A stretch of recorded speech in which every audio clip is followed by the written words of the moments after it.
Hello there. Right, let's see if we could do a take two and Let's try see that whether again. we've got some audio going on here. So what I'm going to do is carry on talking, and if on the chat you can just confirm that this time you can actually hear us talking, Give us a thumbs up. give us a thumbs up, and then we can continue with this. Excellent. Yes. Sounding good. Thank goodness for that. Well, I think we've done all right. This is about the sixth or seventh Insidium fuse, and that's the first gremlin that we have had. So there you go. Right, let's crack on then, because I've lost time already. Welcome. Really good to have you with us on this live stream. We've got John Bosley, who's moderating in the chat and helping answer any of your questions about the stuff that we are showing. Let's just do a real quick round robin of that chat whilst we on. We've got the award for the person that's been waiting the longest for this stream to start is Michael Chalapsky, who's been waiting for almost 2 hours in the chat. So hello, Michael. Hi, We've got Mike. Max, Michelle, Chris, Chemo, Dennis, who's saying terraforming, let's go. We've got Richie, Alex, Colin, Max, loads and loads of people of you. So as usual, we really appreciate your company, and it is what makes it worthwhile doing these streams. So thanks very much indeed for that. Really great to be with you. So this is quite an exciting live stream for us today because we are going to be launching the INSYDIUM Open Beta, and this is going to be your chance to get involved in the beta. This means that you will get all of the new tools early before they're released, but more than that, it means that you can join us on the kind of the development journey and help us out with the development of these brilliant, cool and exciting new tools. And you get in early doors, so the advantage is you'll be up and running by the time they are released proper. So we're going to be explaining just a little bit later on exactly how you can get involved with the beta. But for now, the first features that are entering our open beta are going to be TerraformFX, and Mike and I are going to talk you through some of those. There's some really cool ones. And then obviously more and more features will be added to the open beta as time goes on, including some mega new Nexus tools, which we're incredibly excited about. And we've got some brand new kind of workflow enhancement tools, which are pretty cool and pretty exciting as well. So that is to come further down the line. First of all, we're going to kick off with TerraformFX. So let's get cracking. I'm going to show you some of these new features, and we're going to actually start with me. So we're going to jump into my Cinema 4D here. And what I've got is a pretty basic terrain here with no material on. Actually, look, it's just a terrain and a couple of noises giving us this nice landscape. Now, what we're going to do is use the new brilliant shader that has been developed to very quickly get something that is looking realistic and very nice, even just in the viewport. So what I've got here is a standard Cinema 4D material on our terrain. Now, at this point, you can do this directly in whatever render engine you are using. You don't have to do it in Cinema 4D Standard Renderer at all. As long as the renderer you're using can access Cinema 4D shaders, it'll work. Yep. So you can do it live in any of those renderers. I like doing it in the standard renderer because I get immediate viewport feedback straight away without having to have any IPRs open to get the general look, and then you can move into whatever renderer you want to use. So let me stop waffling and let's get on. If I double click in this material, I'm actually going to open it up and then dock my material editor here. And then let's just shut down that manager. So what we have got is just the color channel active, and I'm going to put in this texture channel this fantastic new shader.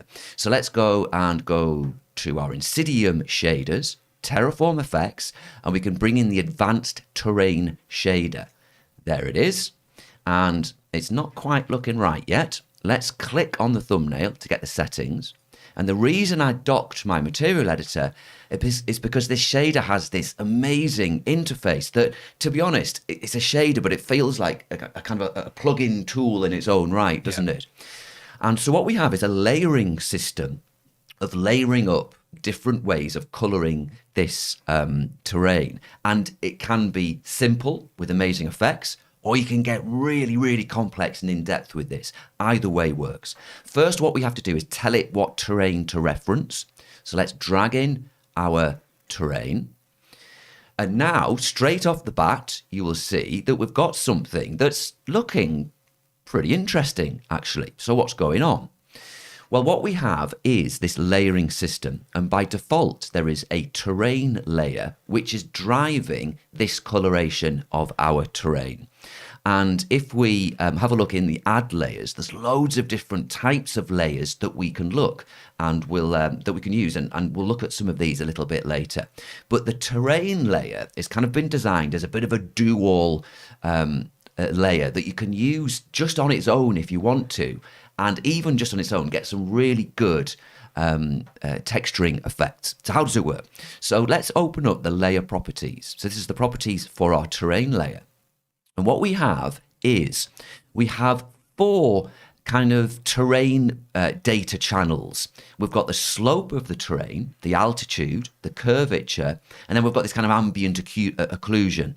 And then there are 2 noises. There's one called variation and one called jitter. And these are all the default settings. And what's happening is it's automatically blending these different channels, and it's creating a black and white map from that blend. If I switch off enable palette coloring, we just see the grayscale image. That's what's being generated from the blending of these layers. And then what we're able to do is map this color palette to those black and white values. So this is the black, this is the white, and this is anywhere in between. Now, we'll get onto the color palette in a minute because this in its own right is awesome, but let's just switch that off for now. So we've got our grayscale map. So what we'll do is let's just have a look at some of these individually. We'll zero these out. So with it all on 0, now it's just returning a white map. Everything is white, nothing else. So let's have a look at slope. What slope does, it gives us a kind of a threshold, really. So at 44%, it's saying anything with a slope of over 44% will be white. So look, all the steep bits are white. And anything under 44% is black. And even that in its own right, look at the detail that being able to map to that slope brings out. Looks really cool. So that's slope. Let's switch that one off. Altitude is pretty self-explanatory. Whack it on full. The high parts are white and the low parts are black. If we went minus 100%, it'd be the other way around. The top bits are black and the small bits are white. So that's altitude, and again, pretty self-explanatory. Curvature gives us loads of control to make some pretty cool effects. We switch curvature on, we get this really nice kind of channeling. And again, it's a really good one for bringing detail into the terrain. And this one makes kind of the convex parts white and the concave parts, kind of the divots and whatnot, black. So that is curvature. Then we've got ambient occlusion, which if you've used ambient occlusion in rendering, obviously you'll know what it is. It's pretty similar to curvature, but it does have its differences. And if we pull down, the ambient occlusion has got more options. So if we make this radius really big, you'll see that, look, we're getting these, only the very high parts are getting the black colour, and we've got the trenches which are white. If we bring the radius of that ambient occlusion way down, we'll get super detailed channeling, and we can adjust how the quality of it to make it better quality should we wish, and the bias. That's ambient occlusion. Let's just switch that one off. So that's our 4 different kind of bits of data, but then we've got extra stuff we can add on top. We have variation. Now this first variation is like a global noise which gets applied all over the terrain, and this has got pulled down with a scale, so we can reduce the size of that global noise or we can increase it. And this is really useful for just adding variation in colours, and it can be quite subtle variation. So if you've got a big long grassy area, a huge grass meadow, it's not all just one green, but we get this nice kind of mottling, and we get some different shades. So that's variation.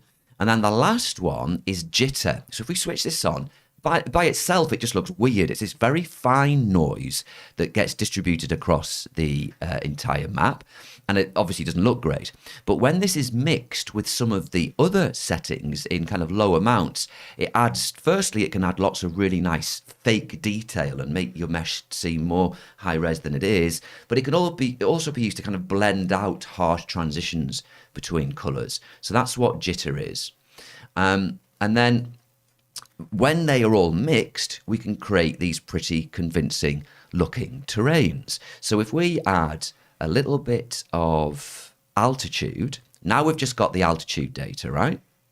But if we add a bit of slope now, you'll see that we're getting some of that sloping, but the altitude, black to white, is getting blended on top of that.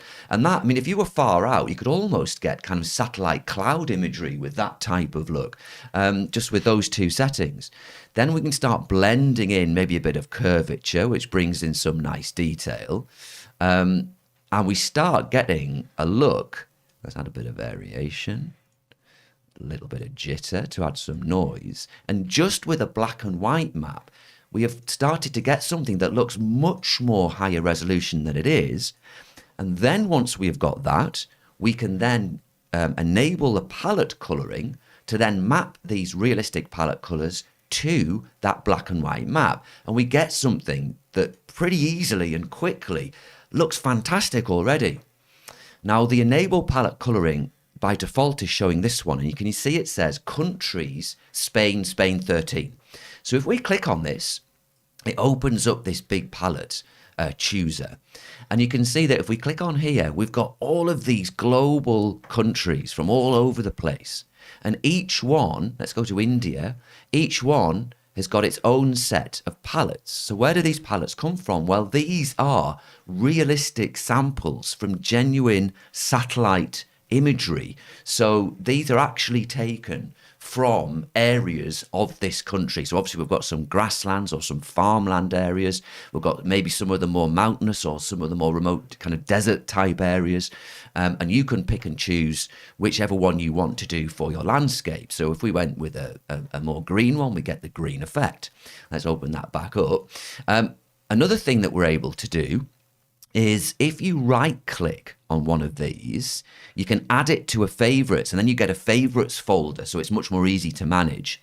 You can also, which is really cool, and this will become a bit more obvious later on, you can export this and it kind of converts it to a Cinema 4D gradient, which means you can then apply it to anything. Yeah, super useful for rendering. Yeah, that's really cool.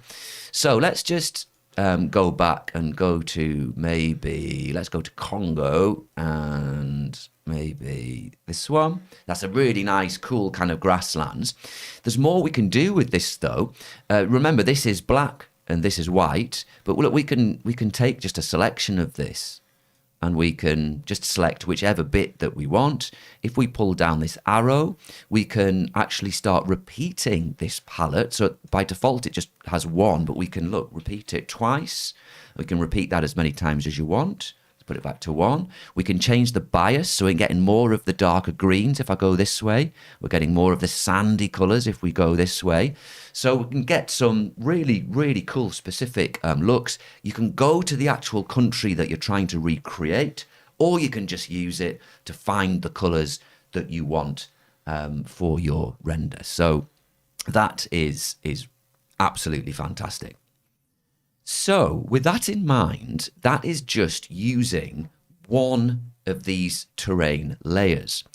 But we can go much more advanced than this. We can start using multiple layers and we can start masking layers together. So let's use this same terrain setup and let's make more of a snowscape using this base terrain. So what I'll do is delete out that terrain layer. So now we've got nothing. And let's add a new one. And this new one, let's do our rocks first. So I think I'm just going to leave this in the default settings. I'm not even going to touch them. Let's just go into our palette. And instead of picking a country, if we come all the way to the bottom, look, we've got some surfaces. And I'm going to pick rock. And then we've got all these different types of rock. And I want a really dark, maybe something like that. Yeah, that's looking very nice. What I'm going to do is reduce the effects of the altitude a little bit, increase the curvature, take away some of that variation and jitter. So now we're starting to get something that's looking quite interesting as our base rock. Now what we can do, what I really like to do here is rename all of this, always stay organized. So let's call this base rock. Okay, so that's that layer. Now what I'm going to do is I'm going to bring in a new terrain layer to go on top, and this is going to be my snow. So again, I'm going to go to my palette, and we'll come down to the bottom, and there's look snow surfaces, and there's all these different types of snow taken from around the world, and I want one, maybe this one here. So now we have two layers. We're only seeing the top. Let's call that snow.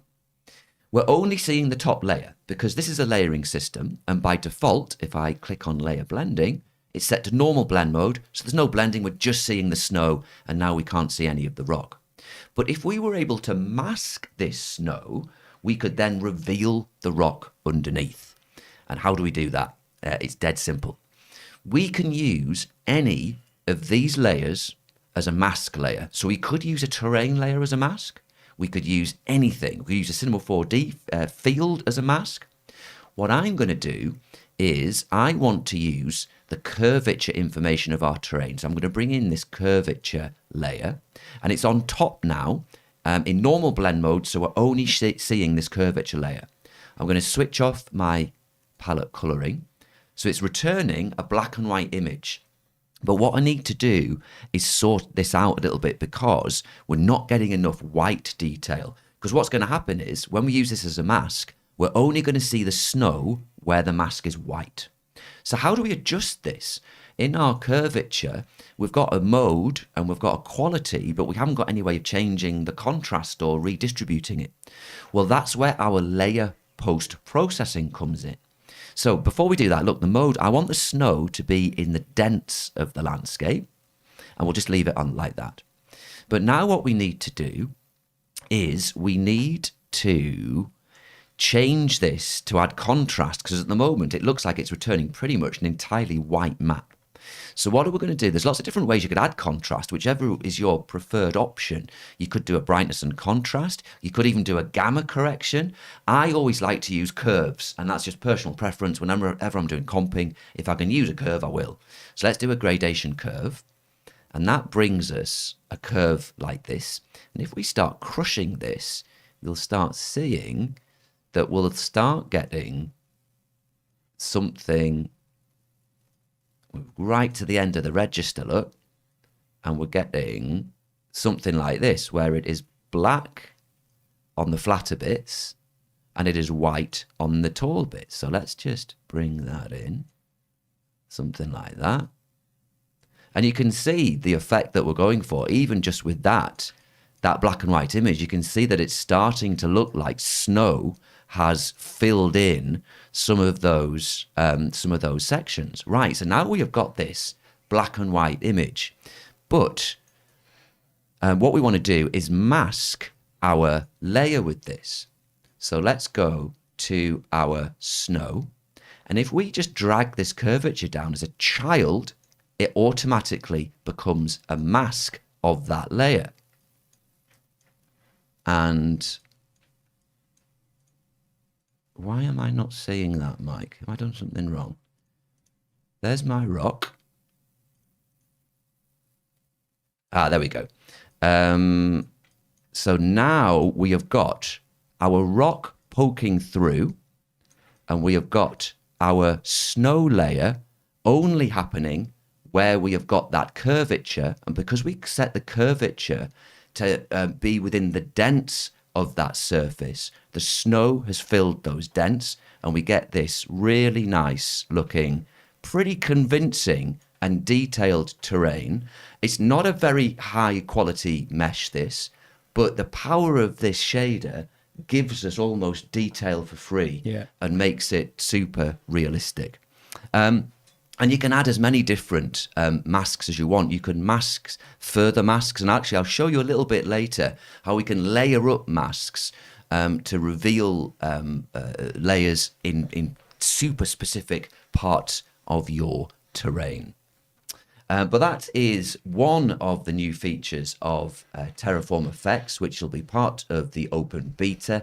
It is the advanced terrain shader. I'll show you a little bit later on. Mike's going to be including some of that in his demonstration as well, demonstrating some of the other new tools. But I can't iterate enough. It's brilliant. It is so fun to use, and you can get some really good results. Yeah, it's really cool. Yeah. So before we move on, and Mike, you demonstrate some of these new features, what we're going to do is tell you exactly how you can get involved with the open beta. And it's kind of a reciprocal process, this open beta, really, Mike, because obviously we hope that you get the benefit of joining it because you get to play with these new tools and get ahead of the curve, which is awesome. And so you're up to speed when they get released. It helps us out massively because it means we're working together in the development process. So we can iron out any bugs that might be there. We can get workflow to be better and everything to be optimized. So by the time this comes to release, it's absolutely perfect. So we, hands up, benefit hugely from this as well. But we're also going to reward if you're part of the beta team and you help us out and you're really active and you might spot some really weird bugs that have been missed that then get fixed. You might help us out with suggested changes. Anybody really active in this beta community will be rewarded as well with some pretty cool stuff. So it's a very exciting thing to be involved in. So how do you do it? How do you get involved? I know that's what you're screaming at me to say. It's dead simple. This is done via your customer account on the INSYDIUM website. So look, let's just bring up an image of that. If you go to your customer account, log in, it'll look something like this. This is mine. And you can see that it looks the same as it always had done. But there is a new bit here. And if I just dolly in a bit, you can see that it says, are you ready to explore the cutting edge? Register for beta testing. So if you click in there, you register all of the details that are required, then that you'll be on the register then. And then what will happen is we'll be choosing, it is a limited number of beta testers. We'll be choosing a limited number from that registered group and we'll move forward. And there's going to be a really cool kind of online forum where we can all kind of hang out, discuss stuff, tools to report any issues, all that kind of stuff will be available to you. If you're in this beta group. So get involved. It's live. You can go onto our website. You can register your interest and it would be great to have you. Definitely. Right, so let's move on. And Mike, we're going to jump into your Cinema 4D now, and you're going to demonstrate some of the new tools in Terraform. And this isn't just the terrain shader and rendering, but some actual kind of generator and operator and new functions. Yeah, so what we're going to do is we're going to look at using some of the new functions to develop a kind of arid, deserty kind of terrain. So we'll go and get a INSYDIUM terrain, and we've got the default terrain here, and I've also got a river spline, which we'll use later. So with the terrain added, you can see that the new shader is added automatically on the terrain. You don't need to create it from scratch. Bob just likes to do that, but it's automatically built in for you. So with this terrain, I'm going to delete the erosion and the grid, and we've got a basic noise there. I'm just going to change the color because I want it to be a desert. So I'm going to go into this new shader, and we've got this basic setup here. So I'm just going to remove the grass, the sand, and with the base rock, I'm going to go into the new palettes, change it to sand all the way down the bottom, and then pick a nice sand, something like this one looks good. And just going to take out this normalize and give it a bit of variation and some jitter. Something like that looks fine. Okay, with the noise, if you select the noise, you go to the operator and properties tabs, you see we've now got two modes. We've got the max on noises, which is the standard max on noises, which has always been there. We also have an advanced noise mode, and that gives us our new fractal noises. So we've got all these really cool fractal noises that are super powerful, and we'll go into those at a later date. But at the moment, we're just going to use them really simply to create the base form of the terrain. So we're going to stick with the simplex fractal, and we're going to give it loads of scale because I want it to be really big bumps, like a sand dunes. And we'll increase the gain as well, like that. And then what we want to do is we want to get rid of a lot of this detail because we'll bring that in with another one. So we're just going to drop the octaves down to about 3. Like that. Maybe put a little bit more gain on there and some scale. Now, a cool thing with these noises is that they are movable objects. If I move this, you can see that that noise moves in 3D space. So rather than flicking through seeds, you can actually just move it around and find a part that you like. Now, what I want to do is I've got this river spline, which is running through our terrain. So I actually want to kind of adjust the noise to suit where that river is so that we've got a nice channel. Something like this. Actually bring that over here. Yeah, so that it's going through this little gully here. That's going to work nicely. Okay, we've got that one. So what I'm going to do is I'm going to add another noise on top just to bring in a little bit more detail. Let's go to operators and we'll bring in another TF noise. That one is already set to the advanced noises, and let's try, let's say, cubic fractal.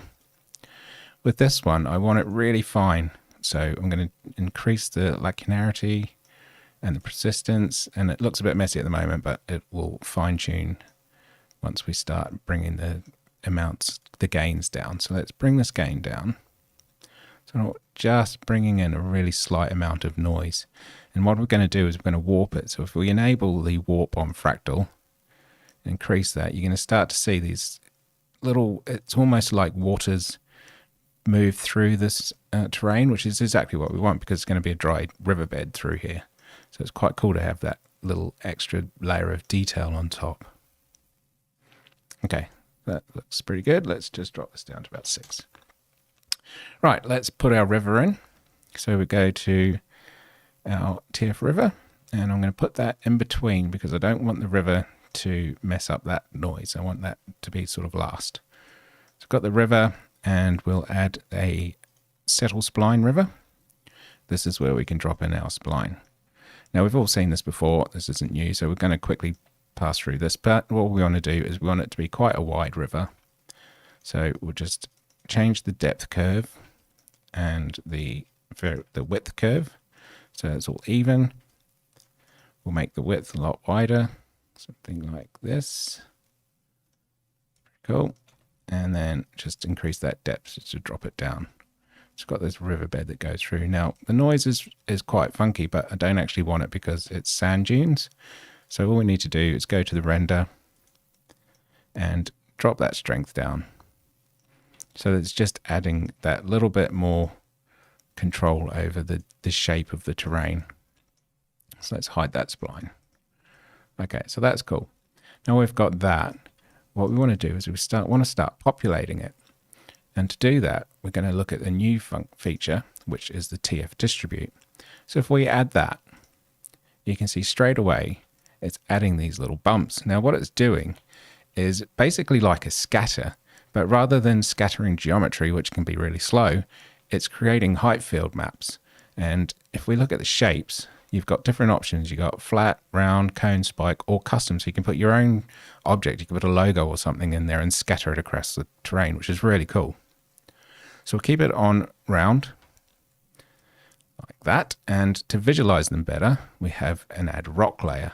So if we click that, if we watch the terrain option here, you can see that it's created this new layer and they're visible now in our viewport. So what's happened is if we go to our advanced shader, it's brought in a object layer and an object mask. And the mask is referencing that distribute and then changing the source to the object's mask. If we solo that, you can see the black and white mask of all those rocks.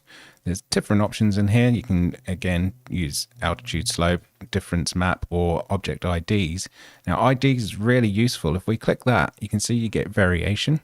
And that's really useful if you want to do different types of color texturing or post effects. Being able to sort of have variation on those rocks is really useful. But we don't need it for here. We're going to go back to the mask and then unsolo it. And that has then been masked across this rock gradient. Now I'm going to change that to something a bit more sandy so that it matches the terrain better. Let's just have a look through these. Let's go for this one. Looks quite cool. Yeah, that's good. Okay, let's go back to our distribute, and while it's here, I'm just going to rename it large rocks. All right, going at our options, we've got the count of these. So we've got 1500, but I don't need that many. So I'm going to use 800. And we've got our shape and deform, which is medium. You can increase that. We'll leave it as default. And our structure, which we'll leave. And we can increase the elevation. And we're going to increase the size. So they're a bit bigger, these ones. Let's drop that a little bit. A bit too extreme. So what we want is we want all these big rocks to be floating around in where the river was. So we have these distribution options. Like any scattering tool, you can distribute them around the terrain. So we've got altitude, slope, ambient occlusion, noise, shader, and fields. So we're going to use the altitude. So that's going to put it in the lower areas of the terrain. And we can control that with the minimum and maximum sliders. So bring that back down. A little channel at the front of the terrain here. Oh, not that much. A bit of fine tuning with these kind of tools to get them distributed wherever you want, but you can see how quickly and easy it is to get these into a cool position. Something like that. Looks quite nice. Okay, so there's our large rocks. That's looking good. And now, you're working on a pretty low poly resolution terrain there, aren't you? Yeah, this is a 500 by 500 default Oh, right, terrain. okay. So if you increase that, you're going to get more detail. But for viewport, iteration and working on setting it up, it's quite good to just keep it as low as you can. Okay, so with that, I'm just going to do something that I always do, and that is adjust the lighting. So I'm going to bring the lighting down and spin this around, get some more lower shadows just to help it just gives you a bit more control over what you're seeing. You can really help sell the detail. Okay, so what I want to do is I want to put a ton of little stones and rocks in amongst these as well. So we'll add one more, operators, tfDistribute, and I'll name that one small rock straight away. Cool. With this one, we're going to have them a lot smaller and with way less elevation. So let's set them down to about 3. And let's put a rock layer on them so we can see. Now, there's not many there, so let's increase the count. Let's go to, let's say 50,000, quite a lot. It covers a lot of the landscape there. But what we want is you just want to distribute them around here just so it sort of adds to that realism. So we'll use an altitude again, puts them in that zone. So let's put a little bit of minimum altitude on there. Spread them out a little bit further up the banks, something like that. And then it's a layering system like everything we do. So you can add another layer. So I'm going to add a noise just to break it into these little patches, which makes it look a bit more natural. So let's add a bit of softness into these. Something like that. And again, you can just spend hours playing around, finding exactly what you want these to look like. And again, color-wise, let's go back into our advanced shader. Adjust the palette. Again, want these kind of sandy notes to be on there. Like that. That looks pretty cool. Right, we're getting there with that. So the next thing I want to do is we want to put some little scrubby bushes up on the higher parts of this terrain. So we'll do one more of these not adjustment layers, distribute layers. Bring that down. We'll call this one bush. Okay. And let's, with this layer, go and add tree layer. And what that's going to do is add greens. And that just helps distinguish it, and we'll adjust that later. Okay, so for this one, I'm going to use cones, and we'll increase the height of those. Maybe increase the size a bit. Don't get too carried away because we want it to be quite scrubby. And then we'll play with the altitude again. This one, I'm going to bring them down, get them up on those heights, way out of that channel. Don't want them in the channel, just want them on the high peaks. Yeah, that's better. Okay, so that's looking quite cool, quite natural. I like that it's floating around there. And then with the blend mode, you can bring in, drop that down, and it'll just help kind of scatter a few here and there as well, which is really nice. Something like that. It's looking pretty cool. So let's go in with this one to the terrain shader. And we want a bit more brown in our material for that one. So let's have a look. It's on the greens. This one might work. Yeah, I'm going to leave it at that because we don't want to spend too long on this. So that's starting to look quite cool and quite natural. Play with our lighting again. Spin that around. Get a bit more shadows in there. And then one thing I really like to do when I've got something like this is to put little bits of water bodies in there. And what works really well is the actual tfFlood operator. So let's go in there. We'll get operator. We'll get the tfFlood. And the tfFlood, what it's doing, it's going to flatten out the lowest areas. And at the moment, it's not seeing anything because it's too low. But if we bring that up slightly, you can see it's starting to create that little bed there. And again, it has its own layer. So we'll click that. And then we've got this really cool little water system going through there. And that one is a bit too bright. So we can go in, get some sort of murky greens going on. Let's see what we've got. That one looks quite cool. Yeah, something like that. So you can see really quickly and easily. And again, this is really low res. So this is kind of really good sort of background maps, and it's fully procedural. If we get that terrain, we start increasing some of these width and height, it'll adapt. You can see how it's rebuilt itself. You've got the rocks around the lower parts of the river, and that river, because the spline is small, do that.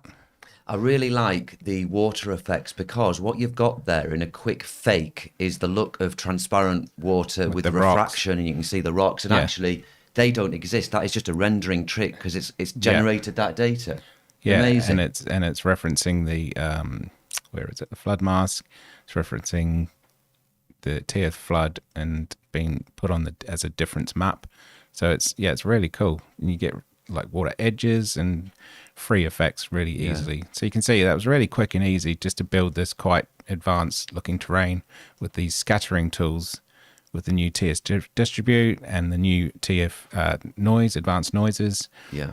Conjunction with the terrain. And what's great about the distribute, what I love about it, is that you can so quickly scatter this stuff, but the scattering feels like regular scattering with geometry, but you don't have that overhead.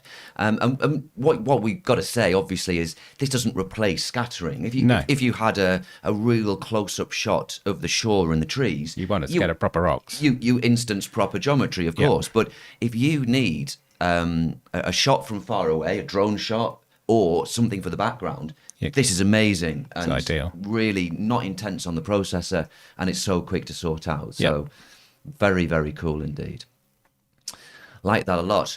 Right, thanks for that, Mike. What I'm going to do now is let's just jump back into my cinema, and I'm going to just show you a couple more things in our advanced terrain shader to show you some of the more functions and some of the masking, where we can get some pretty decent effects pretty quickly. So here I've got a basic scene. Look, it's just one noise, and it is a default advanced terrain shader in the color channel. If we go into the object, look, it's not even high resolution. It's 1000 by 1000.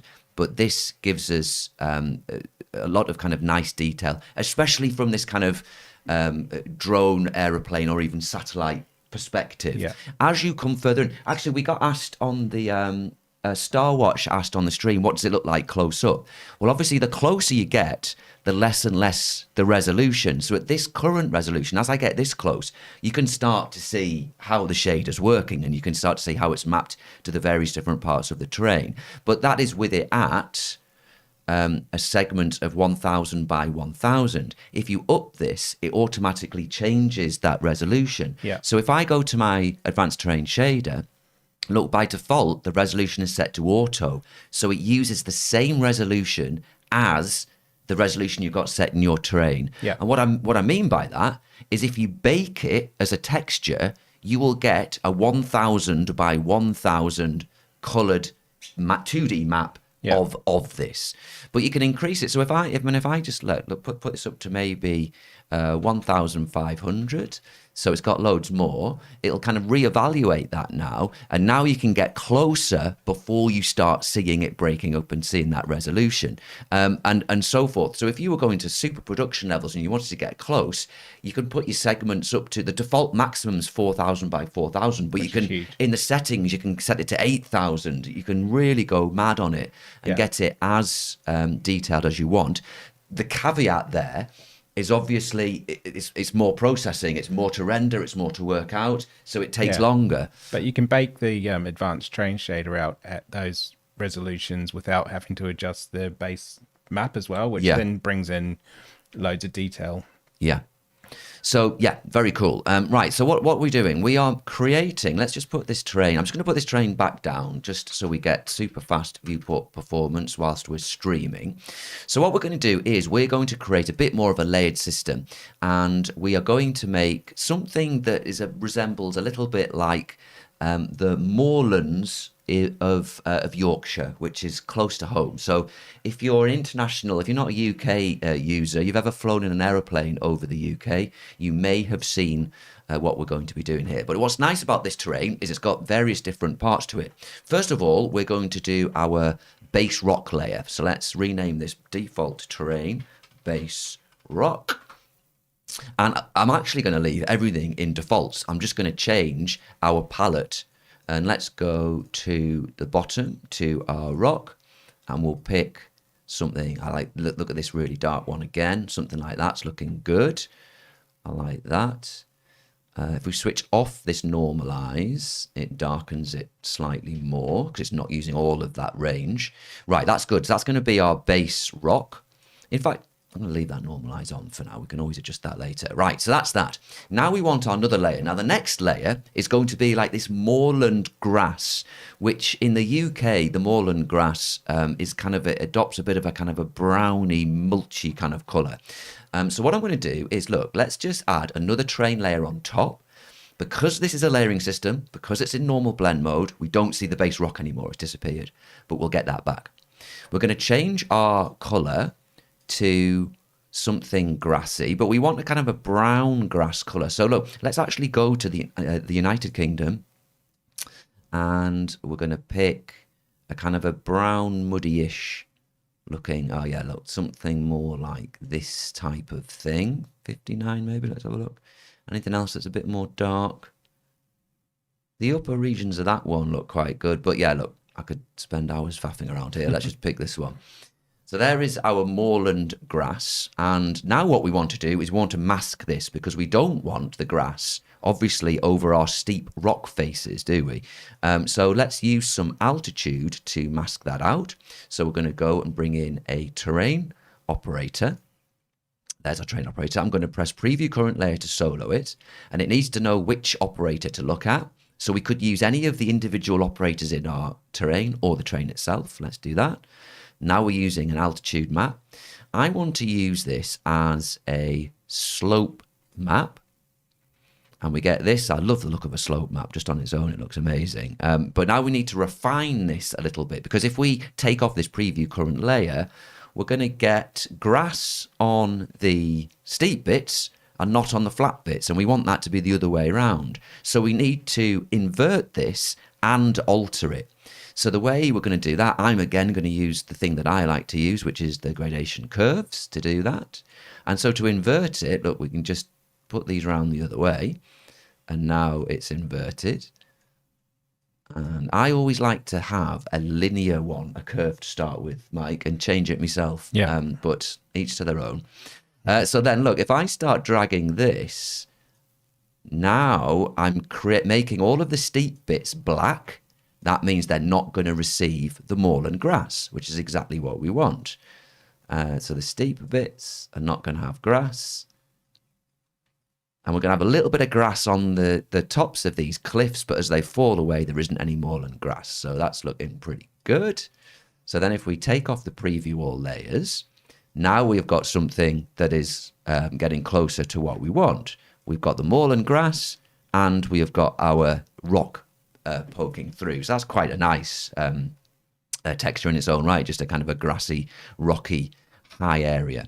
But what we want to do is we want to, in the place that we're recreating it, anywhere where there is somewhere that is flat and possible to be farmed, is farmed in the Yorkshire Dales. So we want to add some farmland to these lower parts. So we're going to use another layer to do that. So what we're going to bring in is something really cool. And this, again, is useful for... I wouldn't be using this for any kind of close-up terrain, but these aerial shots, it works brilliantly. And it is a layer called the agricultural structures. If I bring this in, what you'll see is a very basic grid, which has been coloured in a way that looks like our fields from above.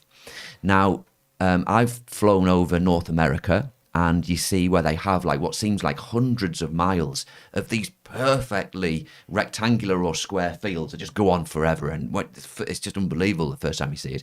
We don't have that in the UK. We have very small bits of land with big kind of crags and stuff. And so they just stick in the fields as and where they can. So we can change this from grid distribution to random. But look, that's way too big. It suddenly miniaturizes our terrain, doesn't it? So let's increase this count up to maybe 150. Something like that. It's looking pretty good. But of course, this is our layering system. It's covering up everything now. So we need to mask this. So what we could do, let's go and bring in another terrain operator as the mask. And this enables us to get all of this data out of our terrain. We can do altitude, slope, curvature, bumps, or dents. So we can do, let's do a altitude, because we don't want our farmers' fields to be on anything that is too high, because obviously it's completely getting rid of our moorland grass. We just want it in the lower parts. So let's just solo that layer. So what we want is, we want, again, this to be reversed. We want it to be white in the flat low down bits and black on the bits where we don't want it. So again, I'm going to get my old friend, the gradation curve, and let's just switch this around. We need to invert it. Something like that. Let's have a look. And then, yeah, that was lucky. Something just like that is going to get us those farms fields just in the lower bits. We can maybe go up slightly higher. All right. And then switch off that preview. And now if we come up, we're starting to get the effect. It's still too big. It's ruining the scale. Yeah, something like that's working better.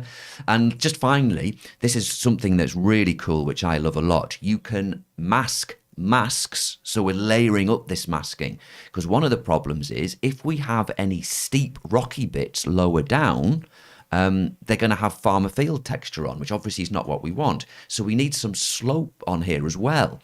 So let's take our terrain operator that's doing altitude, hold control and make a copy.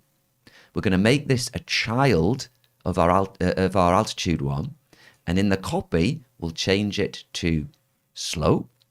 And then we just need to preview current layer.